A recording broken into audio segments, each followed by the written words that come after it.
Hello everyone, welcome to my channel biological domain. पिछले class में हम लोगों ने मियोसिस के इंट्रोडक्शन और मियोसिस किस तरह से होता है उसके बारे में जाना था। मियोसिस और माइटोसिस के बीच का डिफरेंस भी हम लोग स्ट्रक्चर के माध्यम से देखे थे कि माइटोसिस जो है वो सोमेटिक सेल में होता है और मियोसिस जो है रिप्रोडक्टिव सेल में होता है, और कैसे मियोसिस के द्वारा स्पर्म और ओवा का फॉर्मेशन होता है जो आगे चल के जाइगोट का फॉर्मेशन करता है, जिसके बाद माइटोसिस डिवीजन कंटिन्यू होता है। आज हम लोग मियोसिस का सब टाइप मियोसिस 1 और मियोसिस 2 को डिटेल में स्टडी करेंगे। मियोसिस 1 को भी फर्दर 4 भाग में बांटा गया है एज लाइक माइटोसिस, जैसे प्रोफेज 1, मेटाफेज 1, एनाफेज 1, टेलोफेज 1। उसी तरह मियोसिस 2 को भी प्रोफेज 2, मेटाफेज 2, एनाफेज 2 और टेलोफेज 2 में बांटा गया है। लेकिन मियोसिस 1 में प्रोफेज को फर्दर 5 फॉर्म में डिवाइड किया गया है, जैसे लेप्टोटीन, जाइगोटीन, पैकीटीन, डायप्लोटीन एंड डाइकाइनेसिस। और मियोसिस का सबसे इम्पॉर्टेंट पार्ट अगर कहें तो सबसे इम्पॉर्टेंट पार्ट प्रोफेज 1 है, जिसमें कि ये सारा सब डिवीजन को अच्छे से स्टडी करना है, क्योंकि जो क्वेश्चन ज़्यादातर पूछा जाता है इन्हीं पांचों फेज से पूछा जाता है। अब हम इसको सेल साइकिल के थ्रू देखते हैं कि कैसे कंप्लीट होता है। हम लोग जानते हैं कि सेल डिवीजन जो है इंटरफेज और एम फेज में कंप्लीट होता है। तो इंटरफेज के बाद एम फेज जो मियोसिस, इसमें तो मियोसिस होगा तो मियोसिस 1 कंप्लीट करेगा, फिर उसके बाद मियोसिस 2 कंप्लीट करेगा, देन साइटोकाइनेसिस के बाद वो सेल डिवाइड करके यहाँ पे भी एक साइटोकाइनेसिस होगा। मियोसिस 1 के बाद भी साइटोकाइनेसिस 1 होगा और यहाँ पे मियोसिस 2 के बाद साइटोकाइनेसिस 2 होगा।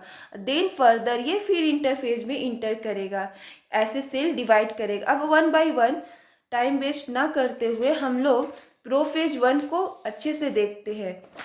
जैसे ये देखिए, आपका मियोसिस 1 का प्रोफेज 1 है, जिसमें leptotene, zygotene, pachytene, diplotene and diakinesis further divided है। अब इसको स्ट्रक्चर के माध्यम से हम लोग समझने का कोशिश करते हैं।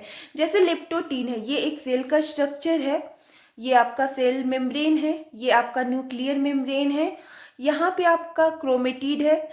जो इम्पॉर्टेंट स्ट्रक्चर है उसको मैं लेबलिंग कर देती हूँ, क्रोमेटिड्स। ये आपका है न्यूक्लियोलस है, और ये आपका क्या है, सेंट्रियोल है।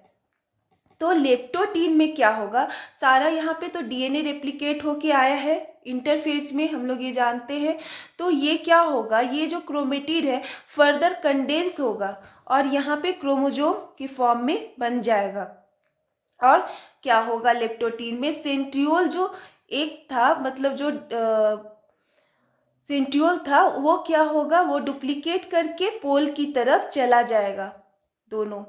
तो यहाँ पे मेनली क्या हो रहा है, लेप्टोटीन में आपका हो रहा है क्या, क्रोमोजोम फॉर्म कर रहा है, क्रोमोजोम फॉर्म्ड। कैसे, तो क्रोमेटिड कंडेंस कर रहा है, क्रोमेटिड्स कंडेंस आपस में जुड़ रहा है ताकि क्रोमोजोम बन जाए, जैसे ये। और क्या हो रहा है, ये सेंट्रियोल जो है, तो सेंट्रियोल डुप्लीकेट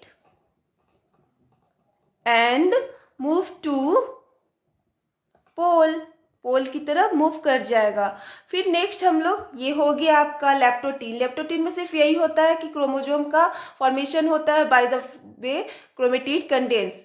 अब जाइगोटीन देखते हैं। तो जाइगोटीन में ये सेल है, यहाँ आपका न्यूक्लियस होगा, यहाँ पे क्रोमोजोम का जो फॉर्मेशन हो गया, यहाँ पे थोड़ा ये दूरी पे होगा, यहाँ पे आपको पता नहीं चल रहा है, ये थोड़ा दूरी पे होगा। ये एक आपका क्रोमोजोम और ये एक आपका क्रोमोजोम, ये आप नज़दीक आ जाएगा, थोड़ा पास आ जाएगा। यहाँ न्यूक्लियोलस तो है ही, और ये सेंट्रियोल भी है, जो पोल की तरफ है, तो ये जो होगा यहाँ पे पेयरिंग करेगा। तो इसको हम क्या बोल सकते हैं कि यहाँ पेयरिंग ऑफ क्रोमोजोम हो रहा है, पेयरिंग ऑफ क्रोमोजोम। तो पेयरिंग हो रहा है यहाँ पे क्रोमोजोम का, जिसका एक सुटेबल नाम है, उसको बोलते हैं सिनेप्सिस, जिससे क्वेश्चन पूछता है। तो what is synapses? Pairing of chromosome in prophase 1 of zygotene. तो जाइगोटीन में आपका ये हुआ सिनेप्सिस। तो मेनली यहाँ पे यही हुआ, मेनली जो जाइगोटीन में हुआ वो सिनेप्सिस का फॉर्मेशन हुआ, ठीक है। और ये थोड़ा क्लोजर आ जाएगा। अब पैकेटीन देखते हैं। तो पैकेटीन का सेल बनाते हैं, पैकेटीन, ये आप समझिएगा अच्छे से पैकेटीन को।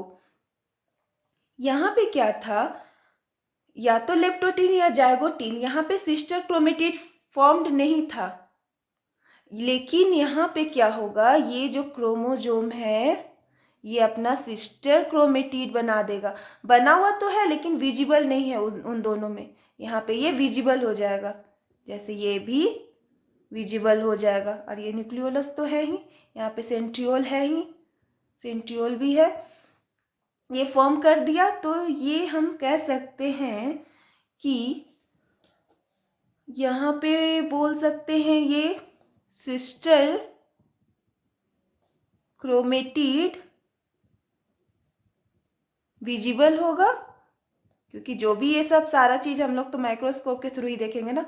और क्या होगा पैकेटीन में, और आप फर्दर अगर देखें, इसको स्टडी करें, तो ये जो है सिस्टर क्रोमेटिड बना है, एक है आपका रेड वाला और एक है ब्लू वाला। तो इसको मैं अलग अलग से डिनोट करती हूँ, ये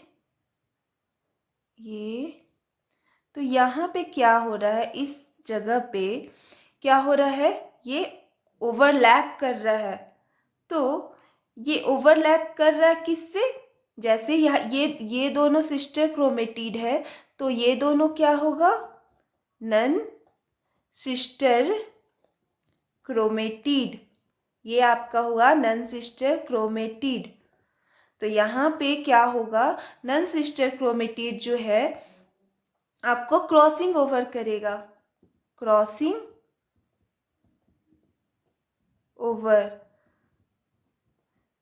ओवर करेगा।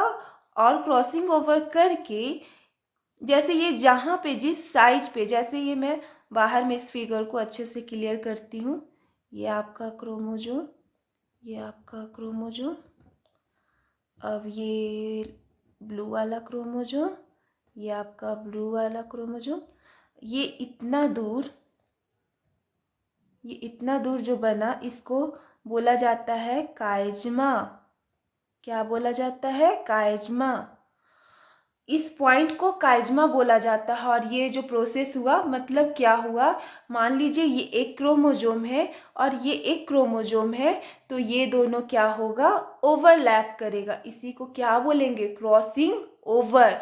और जिस जगह पर वो टच करेगा उसको क्या बोलेंगे, काइजमा बोलेंगे। तो क्या होगा, जब क्रॉसिंग ओवर होगा तो इस पे जो जीन मौजूद है और इस पे जो जीन मौजूद है, तो जिस जगह पे वो टच करेगा, इसका जीन इस पर और इसका जीन इस पर आ जाएगा। तो यहाँ पे क्या होगा, जेनेटिक रिकम्बिनेशन होगा, जेनेटिक रिकम्बिनेशन, जिसको हम बोल सकते हैं, क्या बोल सकते हैं, एक्सचेंज ऑफ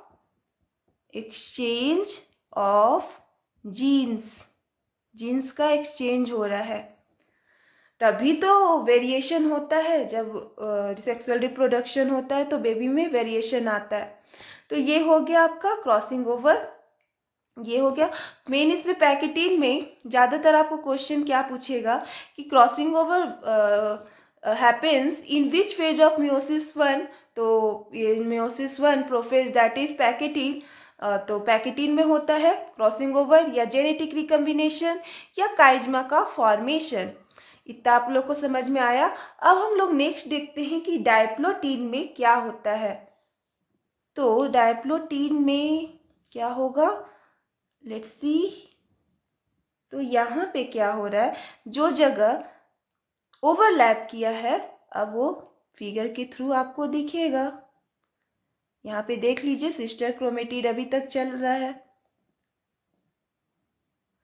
यहाँ पे क्या होगा, जहाँ पे ओवरलैप किया था, मान लीजिए यहाँ पे ओवरलैप किया था, तो ये जगह आपको इसका ब्लू वाला पार्ट यहाँ दिखेगा और रेड वाला पार्ट आपको यहाँ दिखेगा। बाकी न्यूक्लियोलस तो है ही, सेंट्रियोल भी है। तो ये क्या हुआ, ये जो पार्ट दिख रहा है ये क्या मतलब जीन का जो एक्सचेंज हुआ वो दिखा रहे हैं यहाँ पे। और फर्दर क्या होगा डायप्लोटीन में, जो क्वेश्चन पूछता है डायप्लोटीन का, यहाँ पे क्या होगा, न्यूक्लियर मेम्ब्रेन डिसअपियर होने लगेगा। न्यूक्लियर मेम्ब्रेन डिसअपियर होने लगेगा और न्यूक्लियोलस भी डिसअपियर होने लगेगा। बाकी जो क्रोमोजोम है वो तो जिस जैसा है वैसा दिखेगा आपको। मेन इसमें क्रोमोजोम को समझना जरूरी है। ये आपका ये पार्ट दिख रहा है और ये पार्ट ऐसा दिख रहा है, सेंट्रियोल यहाँ पर रहेगा इस तरह से। तो ये डायप्लोटीन में क्या हुआ आपका, डायप्लोटीन का अगर इम्पॉर्टेंट पॉइंट देखें तो यहाँ पे न्यूक्लियर मेम्ब्रेन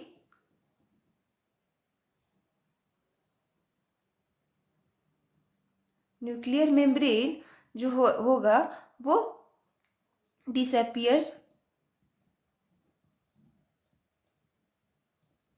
होने लगेगा और न्यूक्लियोलस भी डिसअपियर होगा, न्यूक्लियोलस डिसअपियर। ठीक है, अब हम लोग डाइकाइनेसिस को देखते हैं। तो डाइकाइनेसिस का भी ये आपका सेल है, यहाँ पे न्यूक्लियर मेम्ब्रेन तो डिसअपियर हो गया, तो यहाँ पे न्यूक्लियर मेम्ब्रेन नहीं दिखेगा, मतलब हल्का इस तरह से मैं बना देती हूँ। और बाकी जो क्रोमोजोम है उसको मैं बना रही हूँ। यहाँ पे ज़्यादा आप लोग को ये समझना है कि जो पार्ट आपका कंडेंस नहीं हो पाया था क्रोमोजोम का, वो यहाँ पे कंडेंस होने लगेगा, सेंट्रियोल रहेगा। बाकी डाइकाइनेसिस में और कुछ नहीं है। तो प्रोफेज 1 आप लोग समझे अच्छा से, leptotene, zygotene, pachytene, diplotene and diakinesis. Leptotene में सिर्फ क्रोमोजोम का कंडेंसेशन होगा, जाइगोटीन में पेयरिंग सिनेप्सिस होगा, पैकिटीन इंपॉर्टेंट है जिसमें रिकम्बिनेशन होगा, जेनेटिक रिकम्बिनेशन, क्रॉसिंग ओवर और काइजमा का फॉर्मेशन होगा। डिप्लोटीन में क्या होगा, न्यूक्लियर मेम्ब्रेन न्यूक्लियोलस डिसअपियर होने लगेगा और डाइकाइनेसिस एज इट इज वैसा ही होगा, जिसमें क्रोमोजोम जो भी बाकी है उसको कंडेंस करेगा। आगे हम लोग देखते हैं मेटाफेज 1, एनाफेज 1, टेलोफेज 1, बाकी जो फर्दर है। तो यहाँ तक तो आपका हुआ। अब आगे देखते हैं, जैसे ये एक सेल है, यहाँ न्यूक्लियर मेम्ब्रेन तो रहेगा नहीं, यहाँ पे मेन इंपॉर्टेंट पॉइंट है एक इमेजिनरी लाइन का फॉर्मेशन होगा। और इस इमेजिनरी लाइन को क्या बोलते हैं, इक्वेटोरियल प्लेट, इक्वेटोरियल प्लेट। और बाकी क्रोमोजोम तो आपका जैसे है एज इट इज, जो रिकम्बिनेंट होकर बना है। यहाँ पे ब्लू वाला पार्ट दिखा देते हैं, ये रेड, ये ब्लू, यहाँ पे आपका रेड वाला पार्ट, ये यहाँ पे हो गया आपका। अब यहाँ पे है सेंट्रियोल, ये भी है आपका सेंट्रियोल, यहाँ से ईस्टर फॉर्मेट करके और आपको इससे जुड़ेगा, ईस्टर फॉर्म करके, जिसको स्पिंडल फाइबर बोलते हैं। तो स्पिंडल फाइबर का फॉर्मेशन आपका यहाँ होने लगेगा, स्पिंडल फाइबर, स्पिंडल फाइबर का फॉर्मेशन होगा यहाँ पे। और क्या होगा, और इसका मेन काम ही है मेटाफेज का कि जो क्रोमोजोम है उसको बीच लाइन में लाना, इक्वेटोरियल लाइन में लाना। तो इसको हम देखते हैं, ये जो इसका इक्वेटोरियल लाइन है, यहाँ पे आपका क्रोमोसोम आके अरेंज हो जाएगा इस तरह से, इस तरह से। ये इसका पार्ट ये दिख रहा है और इसका पार्ट ये दिख रहा है। अब बाकी आपका सेंट्रियोल जो है वो तो रहेगा ही। अब ये सेंट्रियोल से स्पिंडल फाइबर से ये जुड़ेगा इसका सेंट्रोमेयर, इसका सेंट्रोमेयर, फिर इसका सेंट्रोमेयर और इसका सेंट्रोमेयर। तो यहाँ पे क्या, ये स्पिंडल फाइबर है।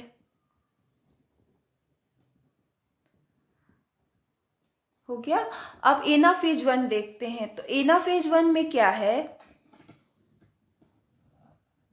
एनाफेज 1 में क्या होगा, इक्वेटोरियल प्लेट है, बाकी आपका जो क्रोमोसोम है वो कहाँ जाने लगेगा, पोल्स की तरफ, ये और ये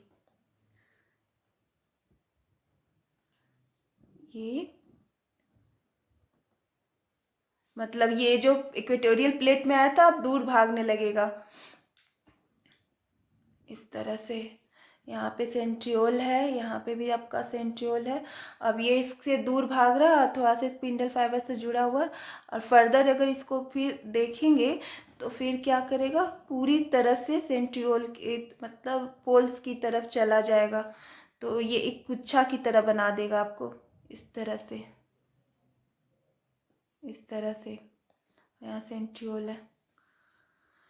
ये आपका यहाँ पे हम एक दिखा देते हैं जेनेटिक रिकम्बिनेशन। फिर ये भी इस तरह से, ऐसे, और ये है। तो इस एनाफेज 1 का मेन मकसद क्या है कि पोल्स की तरफ मूव करना, मूव टुवर्ड्स पोल। हो गया। अब टेलोफेज 1 को देखते हैं। तो टेलोफेज 1 में क्या होगा, तो टेलोफेज 1 में ये इक्वेटोरियल प्लेट रहेगा। यहाँ मोस्ट इम्पॉर्टेंट, यहाँ पे आपका न्यूक्लियर मेम्ब्रेन आ जाएगा, कि पोल्स की तरफ गया है, फिर न्यूक्लियर मेम्ब्रेन आ जाएगा, फिर क्रोमोसोम एज इट इज जैसे है वो ऐसा वहाँ पे रहेगा। यहाँ पे अगर कंबाइन किया है तो वो दिखते ही रहेगा आपको, सॉरी,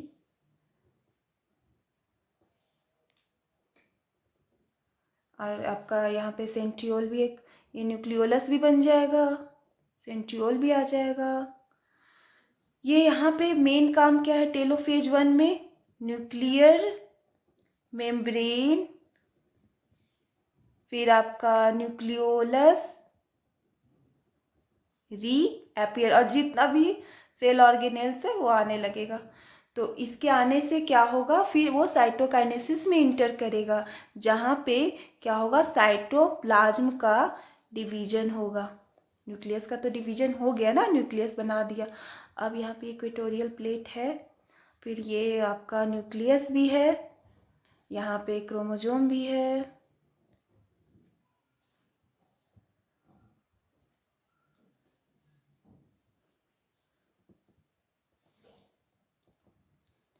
अब ये फर्दर फरो बनाएगा। हम लोग पढ़े हैं ना माइटोसिस में, ये फरो क्या फॉर्मेशन करेगा इस तरह से, ये बीच में डिपेंड हो जाएगा, और ये धीरे धीरे डिपेंड होते होते होते होते सेल डिवाइड कर जाएगा इस तरह से। आपका ये क्रोमोसोम, ये देखिए सिस्टर क्रोमेटिड अभी तक चल रहा है, जाके मेयोसिस 2 में ये टूटेगा, क्योंकि यहाँ सेपरेशन होता है होमोलोगस क्रोमोसोम का। ये हो गया। अब सेपरेट करके आपको 2 सेल्स का फॉर्मेशन कर देगा। तो 2 सेल्स बनेगा आपका, ये क्रोमोसोम, फिर यहाँ पे भी आपका क्रोमोसोम, न्यूक्लियोलस, बाकी सारा सेल ऑर्गेनेल्स रहेगा। तो क्या हुआ, ये number of chromosome is n, यहाँ भी N होगा। तब ये मियोसिस 1 तो कंप्लीट हो गया, साइटोकाइनेसिस 1 तक। अब किस में इंटर करेगा? मियोसिस 2 में इंटर करेगा। तो meiosis 2 is same as mitosis के जैसा ये सेम है। तो यहाँ पे कुछ ज़्यादा नहीं होगा। यहाँ पे क्या होगा? सेपरेशन, जो भी सिस्टर क्रोमेटिड, देखिए ये सिस्टर क्रोमेटिड जो जुड़ा हुआ है इसका सेपरेशन होगा। तो सेपरेशन ऑफ सिस्टर क्रोमेटिड, तो सिस्टर क्रोमेटिड्स का सेपरेशन होगा यहाँ पे। कैसे? तो ये जो दो सेल आपका बना है यही आपको फर्दर डिवाइड कर जाएगा दो सेल्स में। सेम चीज, सारा जो मटेरियल है आपका यहाँ पे ये है, ये अलग अलग आपको डिवाइड हो जाएगा सिंगल सेल में, सिंगल। यहाँ पे सिस्टर क्रोमेटिड डिवाइड हो गया, ये N, ये N, ये N, ये N। इसको अगर एक थोड़ा रिव्यू देख लें तो कैसे था, जैसे आप देखिए मियोसिस 1 में क्या हुआ था, एक सेल से 2 सेल फॉर्म हुआ। सिर्फ ऐसे ही रिव्यू देख रहे हैं। ये 2n है, number of chromosome is 2n, तो यहाँ nn हो गया। फिर क्या होगा, ये आपका 2 में डिवाइड होगा, n n n n, ये भी n, ये भी n, ये भी n, ये भी n। ये आपका हो गया, ये पेरेंट सेल हो गया, पेरेंट सेल। ये आपका मियोसिस 1 हुआ, ये मियोसिस 2 हुआ। यहाँ पे देखेंगे तो सिस्टर क्रोमेटिड जुड़ा हुआ है,